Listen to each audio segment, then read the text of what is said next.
Couple chic, français et fantaisiste, aujourd'hui la petite histoire du béret. Ah, quelle jolie galette que l'on porte sur nos têtes. Il fait office de parasol ou de parapluie, il nous fait des allures de canaille ou de grande dame, mais il est avant tout l'image du franchouillard aussi sympathique que, disons-le franchement, un tantinet ridicule. Mais attention, défense de se moquer, car l'histoire du béret a quelque chose de sacré.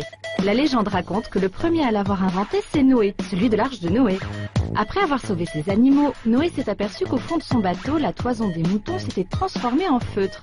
Il en découpa un morceau, le mit sur la tête, et c'est ainsi que le premier béret est né. Mais plus sérieusement, les vrais pères du béret sont les bergers béarnais.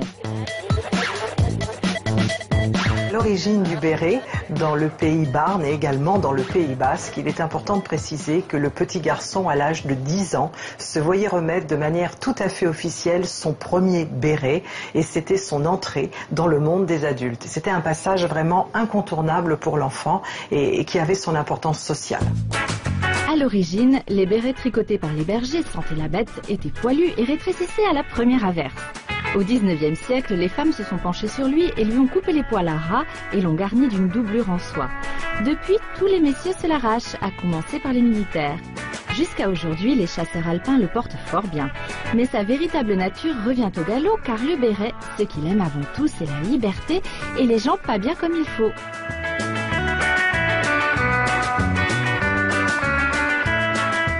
Il y a pour moi deux facettes typiques. C'est le héros et le salaud.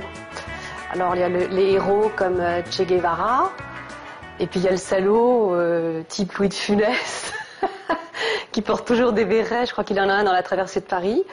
Il y a le résistant qui est le héros, qui a un béret, et puis il y a le collabo qui a aussi son béret. Puis le béret devient bon chic, bon genre. C'est Madame Coco Chanel qui le fait monter sur les podiums. Elle contamine les États-Unis avec une nouvelle maladie, la bérétophilie. Cette petite toque ronde est plus qu'un simple chapeau, c'est un état d'esprit, une personnalité. Et selon la façon de le porter, on affiche sa singularité. Bien centré, il dit « C'est moi, regardez-moi comme je suis beau ». Sur le côté, ça va cramer. Et sur l'œil, il fait ou vieux cocker ou fashion victime.